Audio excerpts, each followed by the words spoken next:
बड़ी खबर एक आ गई है, ब्रेकिंग न्यूज आ गई है। ब्रेकिंग न्यूज है, मिल्कीपुर में बीजेपी 8000 वोटों से आगे चल रही है।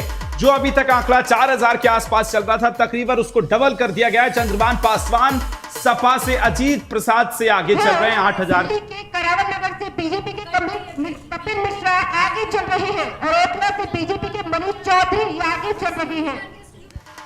कपिल मिश्रा देखिए आगे चल रहे हैं और ये दिल्ली के बड़े अपडेट हम आपको देते जा रहे हैं।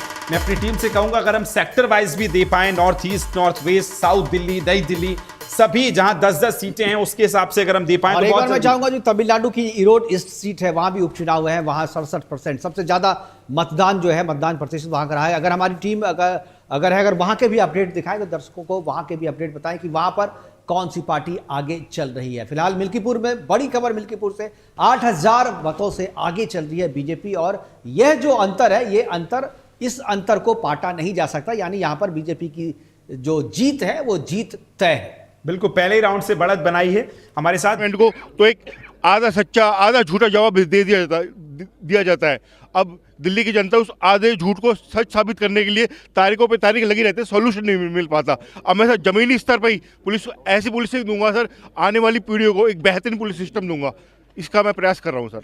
क्या कानूनी आपने सलाह ली, क्योंकि आप वर्दी में हैं तो जीतते हैं हारते हैं तो कौन कौन देखिए अलका लांबा मुझे नजर आ रही हैं जो पहुंची हैं और इस समय पूजा दर्शन के लिए। बिल्कुल, जो भी काउंटिंग सेंटर पे जब प्रत्याशी पहुंचते हैं तो घर से निकलने से पहले जो है वो तो पूजा करते हैं, बड़ों का आशीर्वाद लेते ही हैं, लेकिन काउंटिंग सेंटर पे जाने से पहले कोई मंदिर में जरूर माथा टेकते हैं ताकि उन्हें और वो चीज मिले जो चीज सोच करके जो वो वहां से निकले थे। लेकिन सभी प्रत्याशी नगर से बीजेपी के सतीश उपाध्याय आगे चल रहे हैं।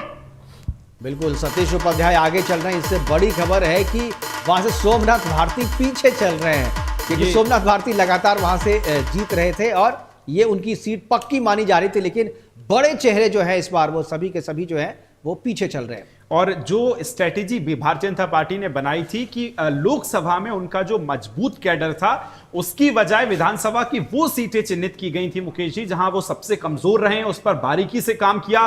तकरीबन 2200 ऐसे लोग लगाए गए थे अलग अलग सेक्टर्स में जहां भारतीय जनता पार्टी कमजोर रही है, घर घर तक पहुंचा। मुकेश जी एक बात और मैं बताऊं, बहुत अगर भारतीय जनता पार्टी की स्ट्रेटेजी को हम समझने की कोशिश करें तो चुनाव वाले दिन जो उनका मोबाइल फोन सेल बनाया गया था उससे 22 लाख कॉल किए गए, घर घर चेक किया गया है, उन लोगों से पूछा गया है कि महिलाएं निकली हैं कि वोट नहीं डालने की नहीं निकली हैं। एक एक व्यक्ति को वहां पर जो है देखा गया है कि वो पहुंचा है कि नहीं, और वही अंतर उन सीटों पे अभी नजर आ रहा है जहां पर भारतीय जनता पार्टी बहुत केवल इतना ही नहीं, केवल फोन से नहीं, मैं एक चीज और बताऊंगा। ये चुनाव के 3 महीने पहले से 4 महीने पहले से जो आरएसएस की जो टीम थी जो ग्राउंड लेवल पे काम कर रही थी और झुग्गी झोपड़ियों में प्रवास कर रही थी,